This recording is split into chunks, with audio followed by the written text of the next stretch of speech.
ഒരിക്കൽ നബി സല്ലല്ലാഹു അലൈഹി വസല്ലം തങ്ങൾ പറയുകയാണ്, കുല്ലു മൗലൂദിൻ യൂലദു അലൽ ഫിത്രത്തി വ ഇന്നമാ അബവാഹു യുഹവ്വിദാനിഹി ഔ യുനസ്സുറാനിഹി ഔ യുമജ്ജിസാനിഹി. പ്രസവിക്കപ്പെടുന്ന എല്ലാ കുഞ്ഞുങ്ങളും ശുദ്ധ പ്രകൃതിയിലാണ് അവർ പ്രസവിക്കപ്പെടുന്നത്. മാതാപിതാക്കളാണ് അവരെ യഹൂദിയും നസ്റാനിയും മജൂസിയും ഒക്കെ ആക്കുന്നത്. അപ്പോൾ മക്കളെ വളർത്തുന്ന രീതി ഏതാണോ ആ രീതിയിലാണ് മക്കൾ വളരുക. കുറേ കഴിഞ്ഞതിന് ശേഷം മക്കൾ ലഹരിക്കടിമപ്പെട്ടും മറ്റു പ്രവർത്തനങ്ങളിലും ഏർപ്പെടുമ്പോൾ നമ്മൾ ചിന്തിക്കാറുണ്ട്, എൻ്റെ മകൻ എന്താ ഇങ്ങനെ ആയത്, എൻ്റെ മകൾ എന്താ ഇങ്ങനെ ആയത് എന്ന്.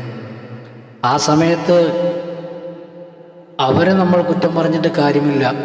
കാരണം മക്കൾ വളർന്നു വന്ന രീതി നമ്മൾ അവർക്ക് ശരിയായ ട്രാക്ക് റെഡിയാക്കി കൊടുക്കാത്തത് കൊണ്ട് മാത്രമാണ്